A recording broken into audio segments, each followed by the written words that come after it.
আল্লাহ রাব্বুল আলামিন ইব্রাহিম আলাইহিস সালাতু ওয়াস সালামকে মহব্বত করে ভালোবাসে আল্লাহ তাআলা উপাধি দিলেন খলিলুল্লাহ। ফেরেশতারা আল্লাহ রাব্বুল আলামিনকে প্রশ্ন করলো, হে রাব্বুল আলামিন, আপনার পয়গম্বর ইব্রাহিম আলাইহিস সালাতু ওয়াস সালামকে আপনি কেন খলিলুল্লাহ উপাধি দিয়েছেন জানতে চাই। আল্লাহ রাব্বুল আলামিন বলেন, ও আমার ফেরেশতারা শোনো, ইব্রাহিম আলাইহিস সালাতু ওয়াস সালামকে আমি অনেক পরীক্ষায় উত্তীর্ণ হয়েতে দেখছি, এই জন্যই আমি আল্লাহ রাব্বুল আলামিন উনাকে খলিলুল্লাহ উপাধি দান করেছি।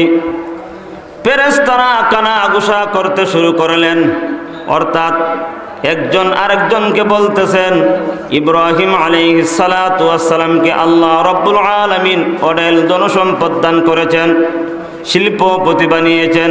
ধনসম্পদ অধিক পরিমাণে থাকার কারণে ওনার টেনশন করতে হয় না, এজন্য আল্লাহ রাব্বুল আলামিনের দরবারে অনেক গুণকীর্তন করেন। ফেরেশতারা কানাঘুষা করতে শুরু করলেন যে আল্লাহ রাব্বুল আলামিন ইব্রাহিম পয়গম্বরকে অনেক ধনসম্পদ দান করেছেন, এজন্য উনি পারিবারিক কোনো টেনশন করতে হয় না, এজন্য আল্লাহ রাব্বুল আলামিনের গুণকীর্তনে উনি সদা সর্বদা ব্যস্ত থাকেন। ফেরেশতারা যে কানাঘুষা শুরু করেছে, ওই কানাঘুষা দুনিয়ার অন্য কোনো মানুষ না জানলেও কেউ জাননেওয়ালা আছেন কি নাই?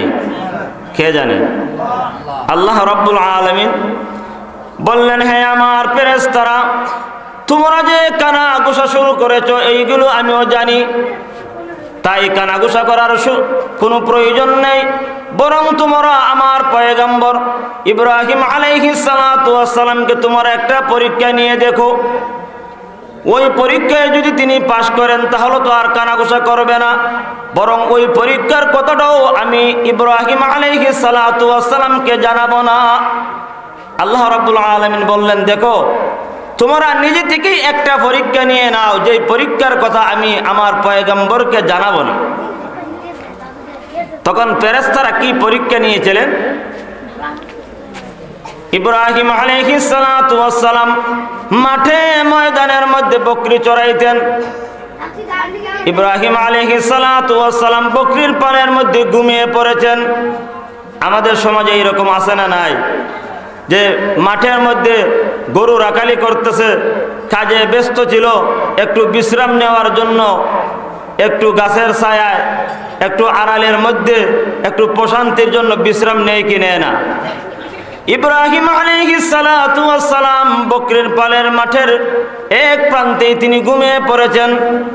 ফেরেশতারা দুইজন ইব্রাহিম আলাইহিস সালাতু ওয়াস সালামের পাশে গিয়ে, অর্থাৎ তিনি যেই জায়গার মধ্যে ঘুমিয়েছেন উনার কানের কাছে উনার কর্ণকুহরে আওয়াজটা হালকাভাবে পৌঁছে এরকম কিছু শব্দ বললেন, সুবহানাজিল মুলকি ওয়াল মালাকুতি ওয়াল ইজ্জাতি, এইরকম ভাবে আল্লাহর বরত্বতা প্রকাশ করে ওই শব্দগুলো ইব্রাহিম আলাইহিস সালাতু ওয়াস সালামের কানের কাছে গিয়ে ফেরেশতারা পড়তে শুরু করেছেন।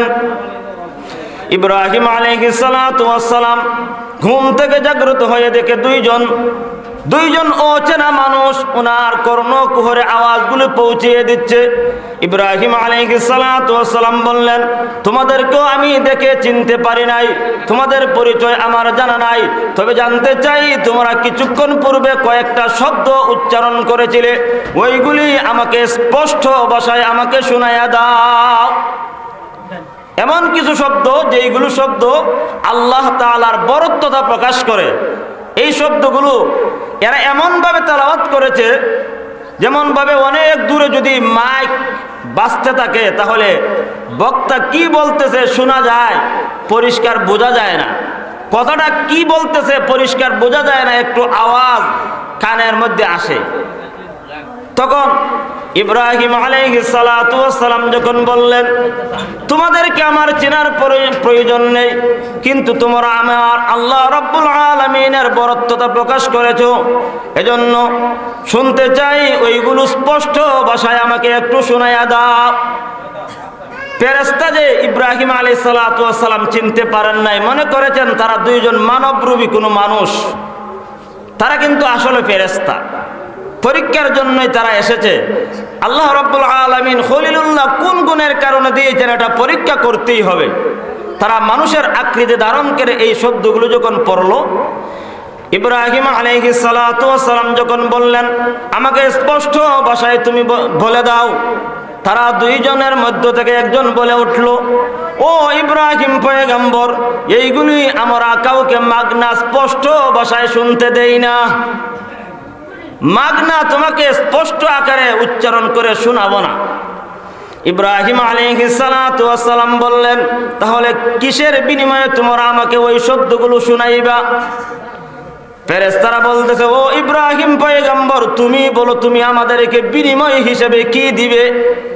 ইব্রাহিম আলাইহিস সালাতু ওয়াস সালাম বললেন, ও মানবরূপী ফেরেশতারা শুনো, আমার ওই মাঠের মধ্যে যতগুলি বকরির পাল রয়েছে অর্ধেক বকরি তোমাদের নামে আমি দান করে দিব, তবু তুমি আমাকে ওই শব্দগুলো স্পষ্ট ভাষায় আমাকে শুনাইয়া দাও। ইব্রাহিম আলাইহিস সালাতু ওয়াস সালাম যখন বললেন অর্ধেক বকরি দিয়ে দিব, তখন তারা স্পষ্ট আকারে ওই শব্দগুলি উচ্চারণ করলো। তারা এই উচ্চারণ করে আবার চলে যায়। ইব্রাহিম আলাইহিস সালাতু ওয়াস সালাম বললেন, ও মানবরূপী ফেরেশতারা, তোমরা ওই শব্দগুলো আমাকে আরেকবার শোনায়া দাও।